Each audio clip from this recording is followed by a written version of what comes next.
All right, what up, world? It's your boy Mugs a Million in the building, and you are now tuned in to another great episode of Indie Music Major Business, brought to you by Money United with Game. That's right, man. Thank y'all for subscribing to the channel. If you haven't subscribed, subscribe right now. Money United with Game TV. And yeah, man, stay tuned for what we about to be bringing to y'all, man. It's Indie Music Major Business. I hope y'all ready to get motivated, educated, and elevated, man. If you're a music professional out there, up and coming, whether you're a rapper, songwriter, producer, our goal is to motivate, educate, and elevate y'all, man, through my journey, through my experiences within the music industry, man. So, again, we're going to jump right into it, man. I am the host, Mugs a Million, also the author of the book, Indie Music Major Business, A Guide to Your First Royalty Check. So this episode here, man, I want to kind of keep it right there, man, about the book and what it represents, what it really is about. Again, Indie Music Major Business, A Guide to Your First Royalty Check. So I know it's a lot of artists out there, up and coming artists. You're releasing your music on Spotify, you got stuff on YouTube, and you got your music, everywhere, man. You may got a distribution through DistroKid, CD Baby. You may be just putting it out on your own, or up on your SoundCloud, whatever it may be. But if you are indie music professional in any aspect, I want you to understand, man, that it's major business that is involved with you trying to become successful, or especially started making some money from your music, man. So I want to start with some basic stuff today, man. How many of you out there can honestly say that you've received a royalty check from your music? That's something that I know early on in my career, I was already affiliated and signed up with BMI, but I didn't know what they really did or how to really get money from BMI or how any of that stuff actually worked. And so I'm sure it's a lot of y'all out there that's just getting started in the music industry right now that's kind of the same way. Again, you hearing about YouTube paying out money, you hearing about Facebook and all of these things paying out money, but as an actual artist, a songwriter, producer, you're not making money from the performance royalties the way you probably could be or should be. So we're gonna take it to some of the basic stuff, man. Talk about like the PRO. A PRO is an acronym for Performance Rights Organization, right? So your performance rights organizations, again, examples are like your BMI, ASCAP, CSAC. Those are pretty much like the big three. I think now you even got like Global Music Rights. And so most of y'all are probably familiar with a BMI and an ASCAP for sure. If you never heard of any other ones, you're probably familiar with BMI, ASCAP, probably even affiliated with BMI or ASCAP. And again, yet to have received a royalty check from them, just because you don't really know the know-how and how any of that stuff really works. So we're going to break it down a little bit today, man. That's going to be our indie music major business for today. It's talking about the PRO and the performance rights organizations, man. Again, shout out to our sponsor, man. Shout out to the backing, Money United with Game. That's what we do. We educate artists on some of the basic steps that it takes to get yourself set up with a performance rights organization. So it's two sides to how the performance right organization works, right? Say you're affiliated with BMI. The average person, or average artist rather, doesn't understand that, for one, you are a songwriter first. Let's just start with that, right? Yeah, you're a rapper. Yeah, you're a beat maker. But at the end of the day, you're a songwriter first. If you're writing your own raps, you penning that hook, you write that verse or that bridge or whatnot, you're a songwriter. And so you need to be affiliated with a PRO as a songwriter. This has nothing to do with you being a rapper or artist. This has everything to do with the songs that you are writing, right? Because the way performance royalties work, right? So the reason I said indie music major business, a guide to your first royalty check, is because it's different type of royalties. For one, you got mechanical royalties, which are the royalties you make when your albums are being sold. You know, these days it's more just streaming.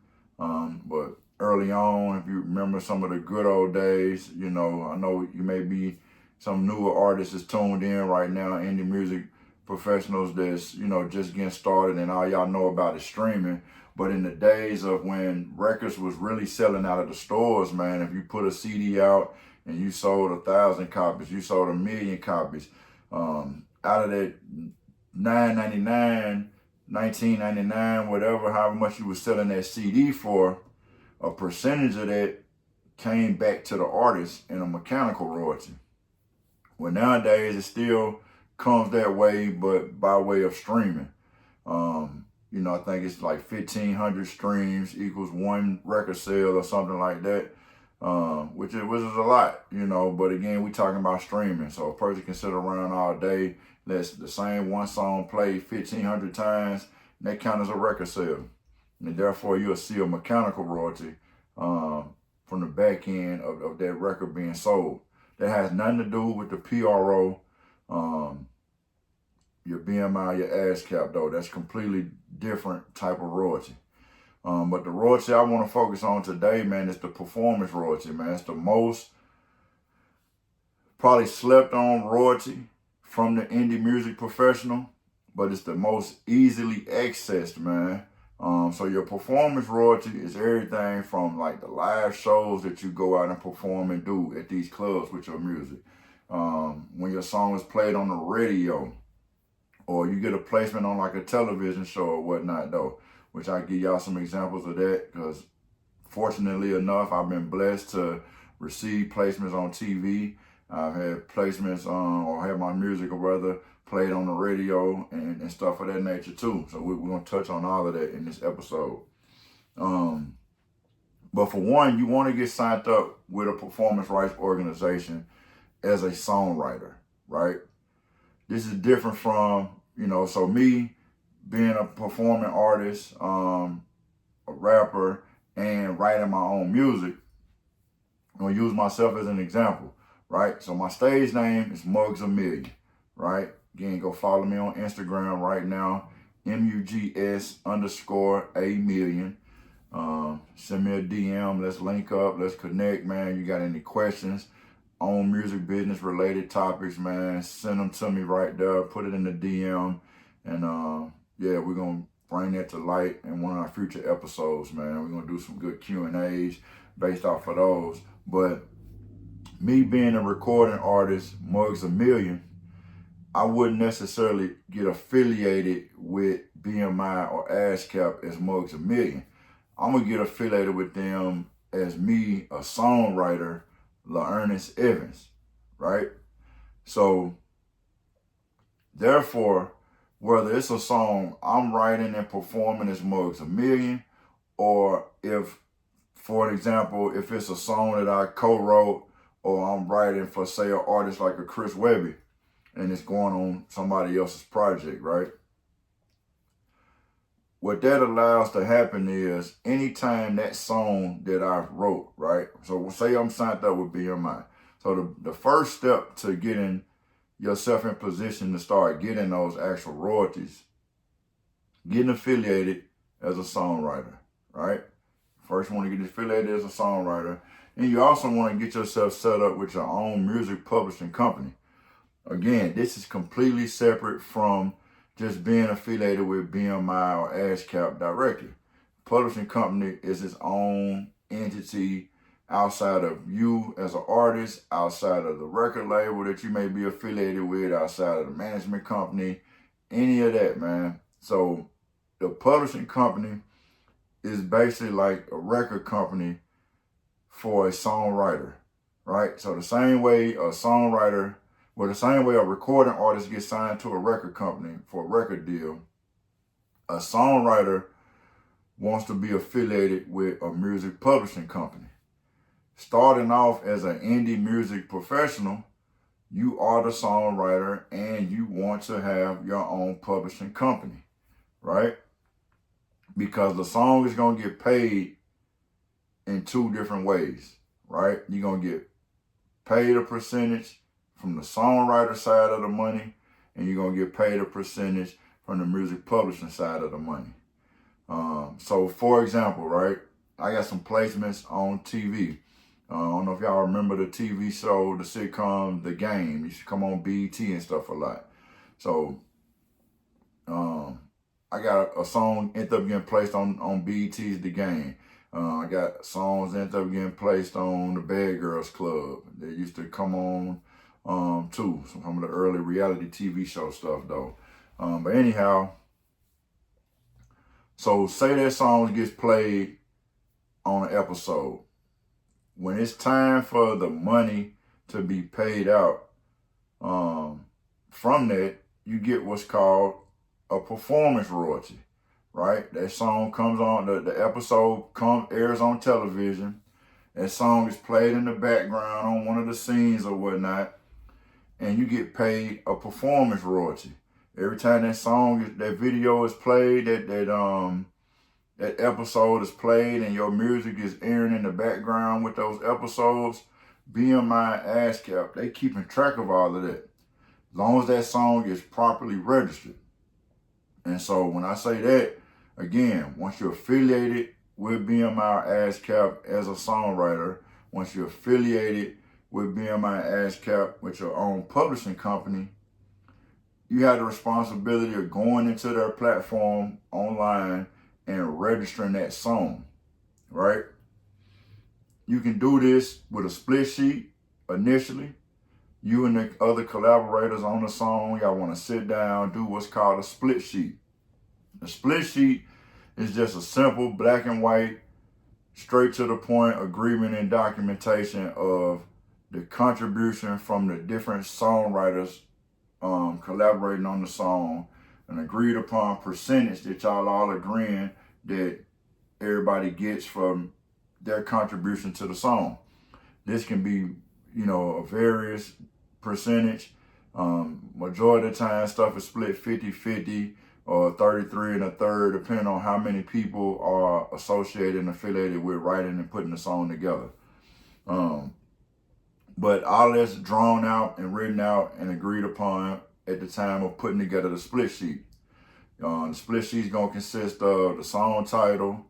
You're going to have, like I said, the artist who's actually performing the record. Because again, you may be just writing on the song. You may not be the actual artist performing it, right? And so you got the artist that's actually going to be performing or recording the record. And then you got the writers and the publishing companies that represent those songwriters. So each songwriter that's a part of the song has a publishing company that represents them as a songwriter. That's why I said you want to get signed up with your BMI or ASCAP or CSAC, whichever performance rights organization you're affiliated with or get affiliated with. You want to sign up with them as a songwriter, also sign up with them as a music publisher so that you can collect on both sides of that percentage of the song. So going back to the TV placements, so for me, shout out to my music publishing instructor from school, man, my guy Bob Della Posta, my 3 Kids Music. Bob did a lot of the music publishing side for some of my songs, man. When I was in school here at Nashville State Community College, I was one of the only students that kind of was participated or was affiliated with the rap and hip hop scene. So after I graduated, me and my instructor, we stayed in touch, and he would reach out to me with a lot of publishing opportunities that he had for hip hop and rap music. And so that's how I ended up getting some of my first placements on television was through Bob Della Posta and his 3 Kids Music publishing company. So on my television placements, when the performance royalties would come in, I was only being paid for the songwriter side because Bob and his company was the publishing side. My Three Kids Music was the publishing house that represented the songs that I was writing at the time, and that I got placed on the television shows. So the songs get played where the television show airs on TV. The song is being played in one of the scenes on the episode. BMI sends me a check at the following quarter or 2 quarters down the line or something like that. I think they pay out like 2 quarters behind or whatnot. But anyhow, a check comes. We're just gonna round it and just say the check is for $200, right? So I get a $200 check from the performance royalty side of it, right? As a songwriter. Well, the music publisher received a $200 check as well. Because again, it's two sides of money with every song though. It's two sides of the money. You got the songwriter side and you got the music publisher side. So had I been the music publisher myself, I would have got one check as a songwriter and I would have got another check as the music publisher. Now, in some situations, I know you hear some of the scary stories and the horrible situations of artists that signed away they publishing and things of that nature, right? So for me, it was a different situation because all of my publishing agreements and opportunities I had with Bob were non-exclusive. So I wasn't like signed to him as a exclusive publishing deal. I still owned my music, owned the masters to my music. I still owned my actual publishing. We would do what was called a retitling agreement. So basically, he would take the same audio version of my song, but when he went to register it with his PRO as a music publisher, he would change the title out by maybe adding some initials to it.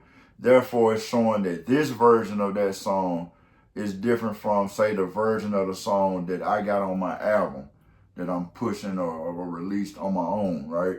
So this version of the song that was placed on BET, he's the publisher on that side of it. So that version of the song, when BMI goes into get ready to pay out, they got him on there as the publisher, me on there as the songwriter. We both get a separate check. Now you fast forward, or not even just fast forward, but on the flip side of that, for my artists that's out there, right? Another piece of the performance royalty money you get paid is from doing shows or when your song is getting played on the radio, right?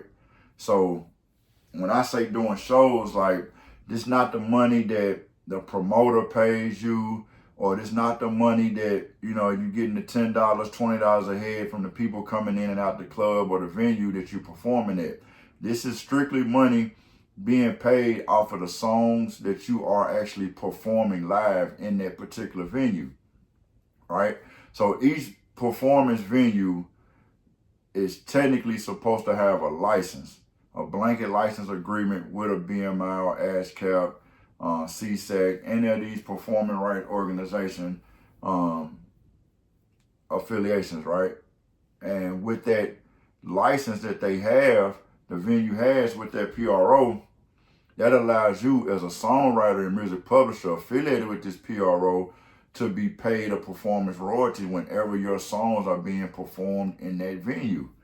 So in like the country music world, you got songwriters that are strictly just songwriters, right? They may not perform their songs at all.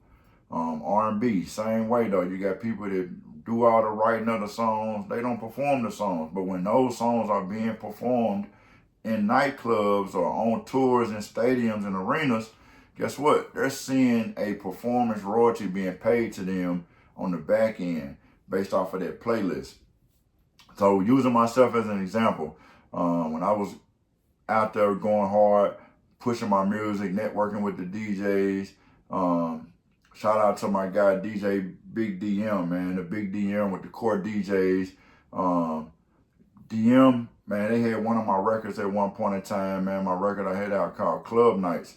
And he shouted out to his DJs, man, through email blasts and whatnot. And a couple of the DJs ended up loving the record. And so that same song, it got played on Sirius XM radio and things of that nature, man. On Shade 45 and stuff like that, on some of their mix shows. And because I had my music properly registered, when BMI got ready to pay out royalties from that time, my song would show up and I was getting paid performance royalties for my song being played on the radio. Same with me at that same time frame. I was on a national tour, man. We put ourselves on an independent tour at the time. I was doing shows, opening up for let's see, Lil White, Too Short, A-Ball and MJG. You know, we was doing real shows, man. On Jelly Roll and Haystack. You know, we was doing nationwide shows, man, at nice size clubs. We did a HBCU college tour. And so while I was on the road doing these different shows, again, I had my business in order because, again, being an indie music professional, I understood the major business that came along with being a part of the music industry. So I had my songs registered properly with the PRO. And so when I was doing even the live shows, right? So the same way you would register that song to cover spins and plays from radio, or if it got on a television show, that same songs or those sets of songs, you want them registered as well for when you're going out here and you're doing these live shows. So in the same way I got paid a performance royalty for the radio spins and for the television airtime, I was getting paid for the live concerts that I was doing as well, though. Again, it wasn't ticket show money. It wasn't money from some promoter. This was actual back-end performance royalty money coming in from BMI because I was registering my live performances, man. So if you're a BMI affiliate, you got a segment on the BMI website that says BMI Live. And so once you're affiliated with BMI, you go into that BMI Live, and under that section right there, you're able to put your show set list. Or if you know you got a show coming up, or you do a run of shows, you know, I think you got up to like 6 months to go back and document those shows. You know, it's going to kind of ask you some basic knowledge, you know, what songs you performed, what was the venue, what's the capacity of the venue, was it a free show, was it paid shows, you know what I'm saying, like was people paying to get into the concert or whatnot, was it a concert, was it just like a showcase or whatnot. So, you know, it's going to kind of ask you some of those details, and based off of that information, you know, whatever they do, however they calculate and go back and accumulate a value on those performances that you did, you get paid for that, man. So I know a lot of independent artists out there, man, a lot of indie music professionals. You know, we do a lot of these showcases. You do a lot of opening act slots and stuff like that. Say a bigger artist is coming into town and, you know, you paying a promoter $500, you paying a promoter $1,000 to open up, you know, for a little Boosie, open up for a little Baby, or whoever the artist may be that's coming into town, in your hometown or whatnot. But you doing a performance at one of your local arenas down there, man, or even a stadium or something like that, or a nice size amphitheater or performance hall, man. So if you're performing your own music in those type of settings and environments, even like I said, some of these larger nightclubs, man, you could be getting paid a performance royalty on the back end. You know, like I said, not nothing to do with the club money that was made that night, anything to do with the ticket sales, anything like that. I'm talking about direct money paid to you as a songwriter for performing those particular songs that you wrote. Because again, you're a songwriter first. I want you to understand that as a performing artist, as a recording artist, if you're writing your own hooks, you're writing your own raps, you're a songwriter first, man. So that's some of the major business that I want to drop on y'all today. Again, man, the audio book is available. I go into full detail about some of these same aspects, about the PRO, about how to get affiliated with a PRO, Again, you can DM me as well, man, if you want to get a little more insight on that. Find your boy on Instagram, MUGS_A million, Mugs a Million, man, all one word, just like it sound, man, MUGS_A million.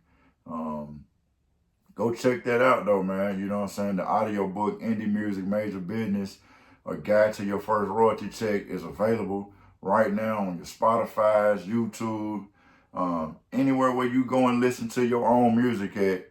I got the audio book available.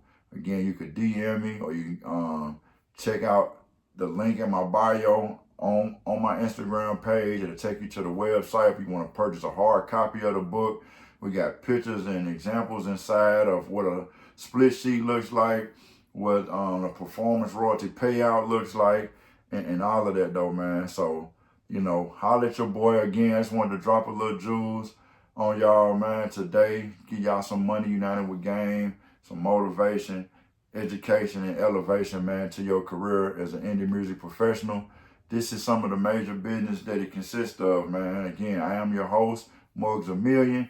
Thank y'all for tuning in to another great episode of Indie Music Major Business, brought to you by Money United with Game, man. Shout out to the team. Shout out to the fam. And just like that, though, man, again, thank y'all for y'all time today. Thank y'all for y'all grind today. And y'all going out there and shine today, man. You feel me, though? It's your boy, Mugs a Million, in the building, signing off, man. Indie Music Major Business. Let's go. Yeah.